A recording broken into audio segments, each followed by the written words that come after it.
जल टूटी वाला लोटा लेकर तैयार हो गए। तपोबल से शुक्राचार्य ने अपना सूक्ष्म रूप बनाकर लोटे की टोटी में बैठकर जल को रोकना चाहा।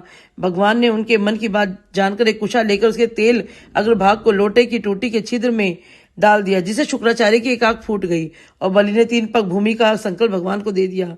उसमें भगवान विराट रूप लेकर होकर ब्रह्मलोक पर्यंत बढ़ गए। विराट रूप भगवान ने 2 पैरों से सारा ब्रह्मांड नाप लिया। पांव के अंगूठे से ब्रह्मांड फूट गया और फूटे मार्ग से बहुत से जल के स्रोत बहने लगे। विष्णु जी के पैर उस जल में धोया गया। निर्मल लोक पावन में जल धारा का रूप हुआ। वह जल ब्रह्मादि देवताओं को पवित्र करता सप्त ऋषियों से सेवित सुमेरु पर्वत की ऊपर पड़ा। वही गंगा ऐसा अद्भुत कर्म देखकर ब्रह्मादिक देवता ऋषि मुनि स्तुति करने लगे कि हे सबके स्वामी अनंत मूर्ति,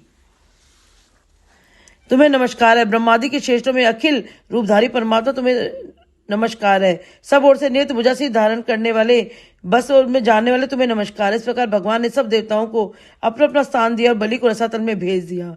तब ऋषि पूछने लगे कि सूजी, भगवान ने बलि को सारे रसातल में क्यों भेजा? सूजी कहने लगी कि अग्नि में बिना मंत्र जो हवन किया जाता है, वह तथा विज्ञत कुपात्र को जो दान दिया जाता है, वह हवन किया जाता है, वैसे बलि को दिया। इस प्रकार भगवान ने देवताओं को सुंदर स्वर्ग और बलि या दूसरे राक्षसों को रसातल दिया और फिर भगवान वामन रूप हो गए। देवताओं और ऋषियों ने भगवान की स्तुति की। तब वामन जी तपस्या करने के लिए चले गए। इस प्रकार गंगा जी की उत्पत्ति हुई, जिसके स्मरण मात्र से सब पाप छूट जाते हैं। जिस मनुष्य के बाल, हाड़, नख, दंत, भस्म तो गंगा जी स्पर्श करते हैं, उसके सब पाप नाश होते हैं। वह भगवान के परम पद को प्राप्त होता है। गंगा जल के बिंदु मात्र के सेवन से परक का भय जाता रहता है। जो मनुष्य इस अध्याय को पढ़ता है, सुनता हुए परम पद को प्राप्त हो जाता है।